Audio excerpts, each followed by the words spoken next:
An innocent Black man who spent 16 years in prison is finally free. Here we are again. Here are the details. Arvel Marshall, a Brooklyn man who spent 16 years in prison for a 2008 fatal shooting, was freed after surveillance video previously withheld during his trial, we'll get back to that, showed two other suspects near the crime scene, prompting the Brooklyn district attorney to overturn his conviction. Marshall, now 52, maintained his innocence despite his conviction in the 2008 shooting death of 22-year-old Moustapha Oumaria of Brooklyn. After 16 years, movement in the case. However, the surveillance footage that could have exonerated Marshall was never presented at his trial. It took another 15 years for this evidence to resurface and confirm that Marshall was not the shooter. This is a criminal case, all right. I'm thinking of a certain criminal here, and it's not Mr. Marshall. With millions watching and many people benefiting from this program called Indisputable, we just need 1% of the viewers to become a paid member so we can continue to bring this content to you. Now back to the show. Crucial video recorded from a nearby building showed two men, neither of whom was Marshall, walking down a Crown Heights street toward where Oumaria was sitting outside his home with three friends before the shooting commenced. The video shows one of the two men, whose clothing matched a witness description, reaching toward an object by his right hip. Shortly after, the footage captures the same men fleeing in the opposite direction. This is just moments after Oumaria fell dead. Atlanta Black Star filling in the details of that surveillance footage. August 9th, in front of a Supreme Court judge, the Brooklyn District Attorney's Office sought to overturn Marshall's conviction after he had spent 16 years in prison for a crime they now confirm he did not commit. Not a technicality, folks. Brooklyn DA Eric Gonzalez labeled the wrongful conviction as tragic following a reinvestigation by his conviction review unit. Since 2014, the unit has overturned 39 wrongful convictions and is actively examining close to 60 additional cases. Folks, this is what you call the tip of the iceberg. You understand? 39 overturned, and they're now examining 60 cases. What else is under the hood? As he walked out of prison, Marshall was overcome with relief and, of course, elation. Long-awaited moment of freedom felt like a dream come true, and he embraced it with a mix of joy and disbelief. Although he did not outline any specific plans for the future, he expressed profound happiness at the prospect of a new beginning. Feeling good, happy to be free, Marshall said.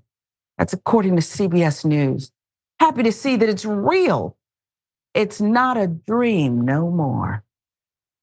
Can't even imagine. This is heaven right here on earth right now, he said. You don't want to close your eyes because you don't want it to be a dream. So it's like right now, I'm nervous. I am sleepy, but I don't want to close my eyes. I don't want to wake up. And I'm back in a cell, he said. With a new ID. I mean, this just makes you want to cry, folks. With a new ID in hand and a hopeful outlook, Marshall headed to Brooklyn to reunite with his family and enjoy a long-awaited feast, savoring the simple pleasures he had missed for nearly 2 decades.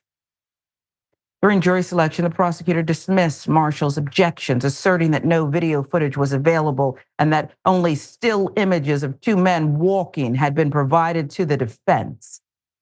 Later in the trial, it emerged that these images were derived from a video, which the prosecutor described as unreadable and inaccessible, as detailed in the review unit's findings.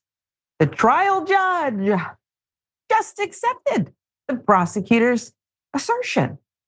I mean, prosecutors don't lie, do they? They're here to uphold justice, the law. Okay? They're supposed to be fair. This sounds like foolishness, not by one. This sounds like foolishness by those who were there Pick someone. Marshall's mother, Mildred, died in 2015, but he was unable to say goodbye because he was wrongfully in prison. Marshall's ongoing requests to watch the tape during the trial were denied, according to Brooklyn DA Eric Gonzalez. That evidence was said to be unplayable. They didn't have the technology or ability to play it, Gonzalez said, according to CBS. I don't believe that. And why would we?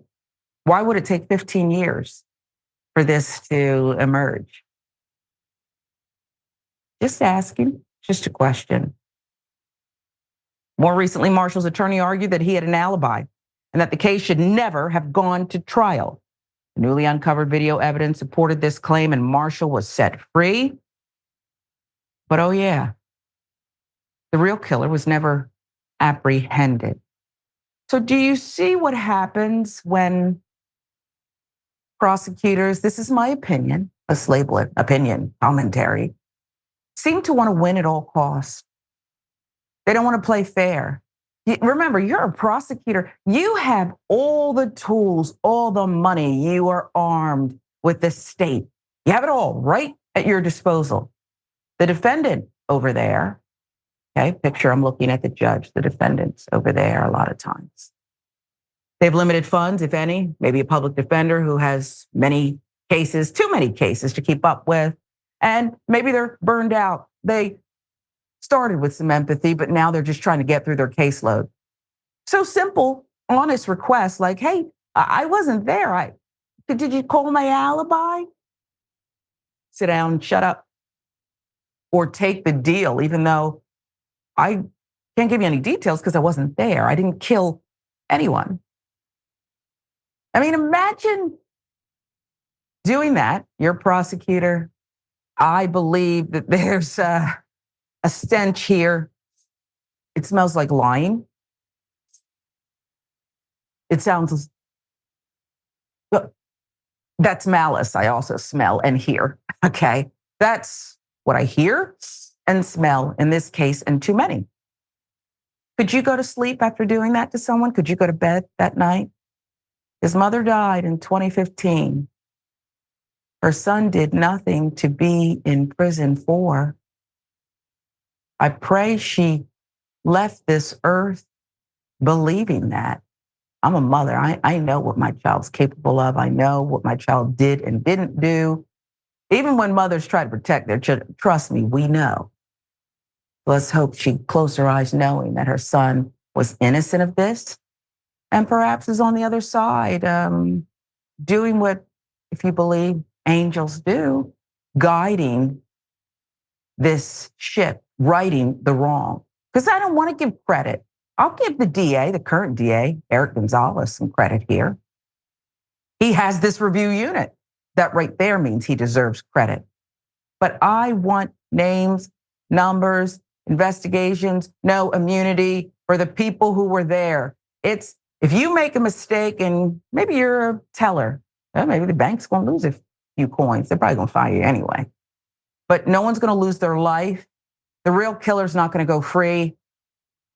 But when you are charged with this, when you are bringing the hammer of the state down, shouldn't we expect a little more diligence? Nobody's saying perfect. I'm saying, can you maybe read through the file and turn over the evidence? That's all I'm saying. I want more here. We'll keep following the case. Mr. Marshall's free, but he deserves to be made whole. Can't do that. Can't give him the time back. But you know what I'm talking about. Money, that's all we got. And accountability.